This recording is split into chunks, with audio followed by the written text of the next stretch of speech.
The resiliency of the Cleveland Cavaliers is pretty amazing, and it's the number one reason why I think they actually have a serious chance to win the title this season. Tonight's, or I guess last night's game against the Boston Celtics was the perfect game for the Cavs to just like, oh, it's over. Not our night. We're going to let it go. It is what it is. Moving on. They were down 25-3. Everything's going wrong. Jason Tatum's out there doing the F out of there. Him and Jaylen Brown are literally disrespecting the Cavs early in the first quarter when they're just completely blowing them out. Everything that could have gone wrong went wrong. They're down 22 points in the first quarter, and it could be like, okay, well, we don't got it tonight. It is what it is. Moving on. But they didn't do that. They fought back in the game, down by what, 8 at halftime, 10 at halftime, something along those lines. Fought themselves back into the game, and then in the third quarter, they go down by 17 early in the third quarter, or about midway through the third quarter again. And again, it's like, oh, okay, not our night. We're on the road playing the defending champs. It's all right. We can let it go. It's fine. We'll move on to the next one. We have 48 wins. It's fine. But no, they fight back into the game, cut it to what, a 3-point game at the end of the third quarter, like a very significant run in the third quarter, and then they outscore the Celtics by 10 in the fourth quarter to win by 7. Donovan Mitchell was the best player on the court in the second half, without a doubt, despite the fact that Jason Tatum had 46 points, despite the fact that Jaylen Brown had an extremely efficient 37, and Tatum had 16 rebounds and 9 assists as well. The best player on the court in the second half was Donovan Mitchell.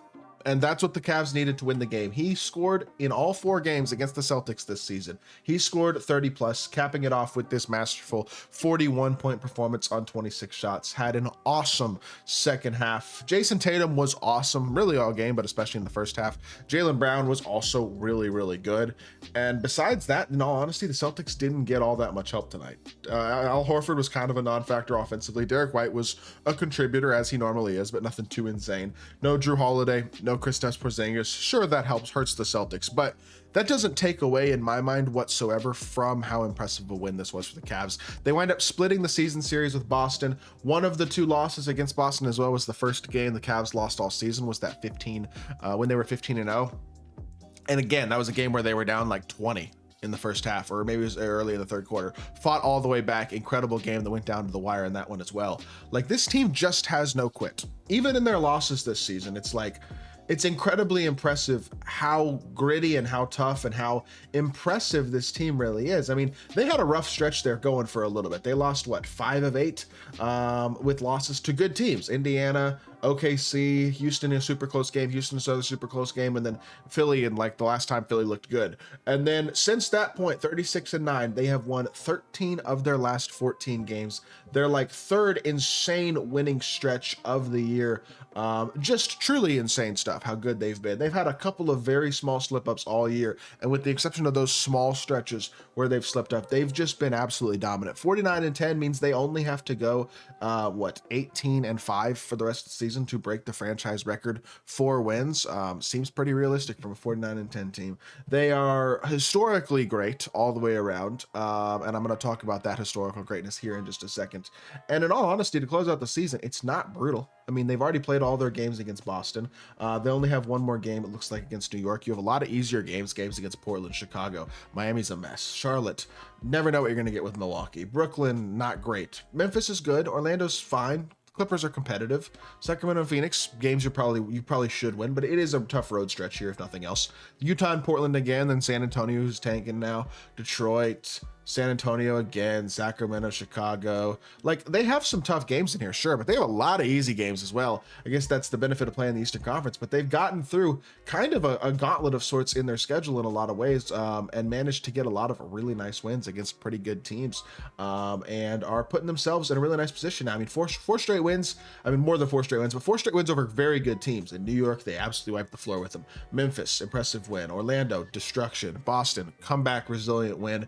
It's really really impressive stuff, and it sets them up really, really well for the rest of the NBA season at this point. They're now 7.5 games up on the Celtics. They would have to absolutely throw at this point to not be the number 1 seed in the Eastern Conference. It feels like a near impossibility at this point that they won't be. They've won 9 games in a row. They've won, like I said, 13 of their last 14. They're playing dominant basketball, and they are proving themselves to be an absolute threat to the Celtics throne in the East. I don't think you can watch these games anymore and say that they're not. And I thought last night was going to be the game where that wasn't true. They did a great job, the Celtics did, especially in the first half, and at points in the second half as well. They tried to, of attacking Darius Garland, attacking Ty Jerome, getting Jaylen Brown and Jason Tatum as ball handlers, getting those guys switched on to Darius Garland or Ty Jerome or whoever they found as the weaker defender, Sam Merrill, whoever it might have been, and trying to attack that player. And in the second half, the Cavs did a good job, number 1, of hiding those guys. Number 2, of fighting through screens, not allowing the switches quite as much. And number 3, of rotating and contesting shots. Evan Mobley was awesome. I thought he was really impactful in the second half of this game on the defensive end of the court. He also knocked down a couple of big threes down the stretch of the game. He did airball one in the corner, to be fair, but he had knocked down a couple of big ones as well. Donovan Mitchell was, plain and simple, the best player on the court when they needed him to be. I mean, he absolutely showed up for the challenge against a top 5-ish guy in the world in Tatum and another superstar, every year all-star type guy in Jaylen Brown, and showed up, was the guy down the stretch of that game and needed to be. And he has been huge against the Celtics all 4 games this season, showing up in the biggest games and playing big. And you love to see that as well from Donovan Mitchell. Like, I just think this team is extremely good, extremely competitive, honestly pretty damn deep. I mean, DeAndre Hunter's shooting 60% from 3 so far. That's not going to continue, but he was over 40% all year in Atlanta. Like, he's going to be a high level 40% 3-point shooter. Darius Garland's 42% on the year. He had a couple of nasty moves last night too. I mean, he absolutely cooked Sam Hauser into a lefty floater sometime early in the fourth quarter. That was a ridiculous shot. Donovan Mitchell, 39% from 3, insane. Evan Mobley, the jump that he's made this year as a shooter, shooting 37% from 3-on-3 attempts a game, is humongous for this team. Max Strus, another shooter. Dean Wade, despite only 34% from 3 this year, I think he's a pretty good shooter, and he provides another big body, versatile defensive guy. Isaac Okoro has another guy who's been huge in terms of his improvement as a shooter this season, and has contributed a ton defensively. Provides, again, the valuable size that this team is going to need against a team like Boston that has a lot of size on their wings. Sam Merrill, only 35%. We know he's a shooter though. Ty Jerome's 45% this year. Has been absolutely awesome pretty much all year. Even provides you some playmaking off the bench. I'm a big fan of him. The biggest problem with this team, if nothing else, is the fact they don't have a backup center. Tristan Thompson's not the guy.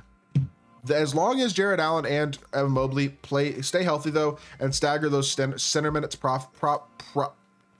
properly, that's what I'm trying to say, they're going to be just fine though. They're an elite defensive team, and they're even better offensively. I mean, their offensive numbers are pretty ridiculous. They are the most efficient team in the league in terms of effective field goal percentage. Now, I will say the Nuggets overall have a slightly better field goal percentage, but that is because the Nuggets shoot a ton of 2s and not very many 3s. The Cavs shoot a lot of 3s. So they're the most efficient team in basketball by over a percentage point.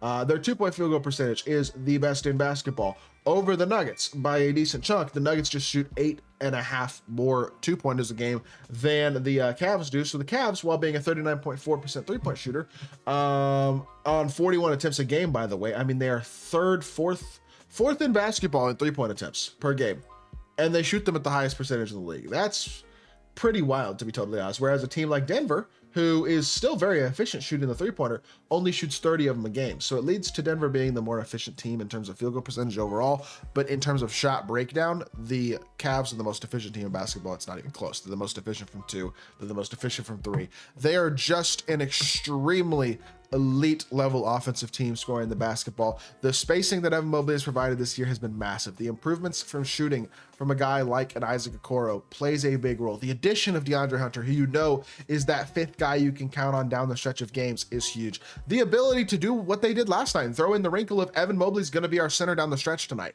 and to play multiple spacers around him, whether that be Hunter and Okoro or Hunter and Dean Wade with your 2 yards or whatever the case may be, gives you a little bit more versatility and spacing to try to counter a Celtics team that is going to go 5 out as well on you. Like, there is a lot of different things this team can do, and they have a lot of different wrinkles, which I thought are really, really impressive about this squad.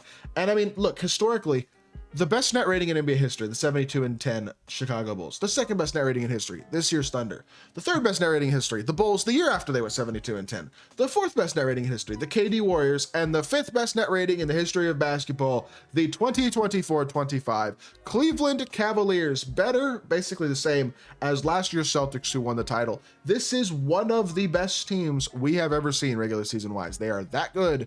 And people not taking them seriously as contenders at this point are trolling themselves, plain and simple. I am fascinated to see what happens with this team and whether or not they can truly contend for a title when come playoff time, but I think they absolutely can. And their resilience and their wins against the Celtics have been a huge part of why I believe so much in this team. So with that being said, that is going to do it for the video. I hope you all did enjoy. If you did, make sure you hit that like button, leave a comment, and subscribe.